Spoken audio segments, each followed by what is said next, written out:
It's my honor and privilege to welcome you here this evening, and thank you all for your presence, and particularly we're excited about the Hampton University Choir, who's going to render a selection for us this evening.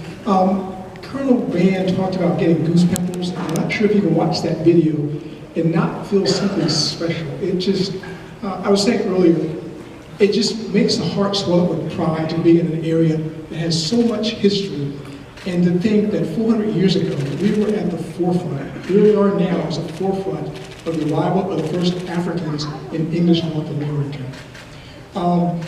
Lieutenant Colonel Van and Dr. Fairfax, thank you for your leadership with our 2019 commission. I'm not sure if you asked the other members to stand, but would you please stand, all the members of the Hampton 2019 Commission, and let's give them a round of applause, please.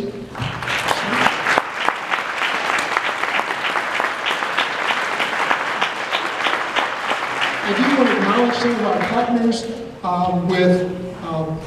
first of all, Calvin Pearson with Project 1619, Kathy Spangler with the States, American Evolution, the Commonwealth of Virginia's 2019 commemorative event, Glenn Oder with Fort Monroe Authority, as well as Superintendent Brown, who may not be here, and Aaron Firth, who's with the Fort Monroe National Monument. So with that, I'm going to give way to Congressman Bobby Scott.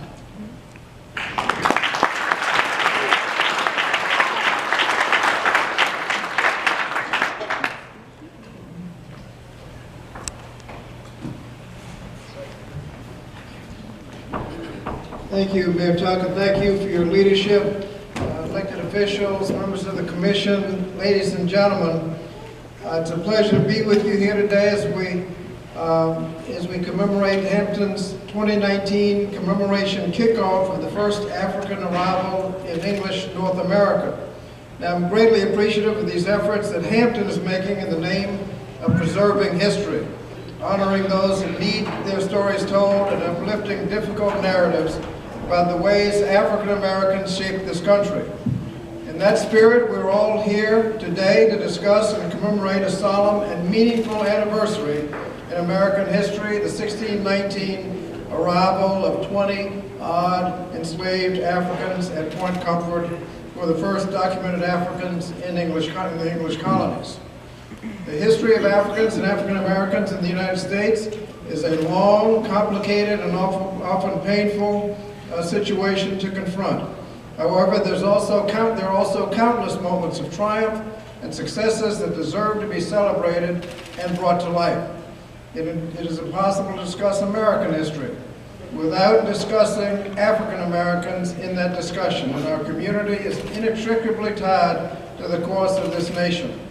That is a reality that is not often appreciated, or sometimes not even acknowledged as much as it should be. And that's why events like this one are so important. History does not go away when we choose not to address it.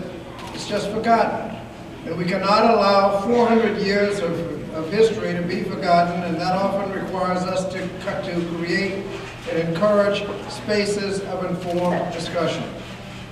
That was the mission that Tim Kaine and I sought when we introduced the 400 Years of African American History Commission Act. With Tim's leadership, the bill was introduced and passed and signed by the President in January of last year. The bill directed the National Park Service to establish a commission designed to commemorate the 400-year anniversary of Africans arriving in the colonies, and to help coordinate and link national and local events related to this important occasion. We are thrilled to have H.R. 1241 signed into law, and we're additionally grateful that the Commission has been staffed an impressive roster of members such as Terry Brown, the Superintendent of Fort Monroe National Monument, Kenya Cox, the NAACP Kansas State Director, Lonnie Bunch, Founding Director of the Smithsonian National Museum of African American History and Culture, serving on that commission. My office continues to follow the work of the Commission. In fact, they have a meeting next week in Washington, D.C. So again, thank you for being here today, and thank the City of Hampton for hosting this event.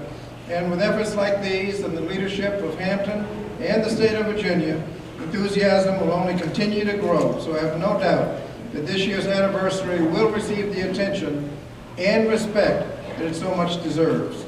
Thank you very much.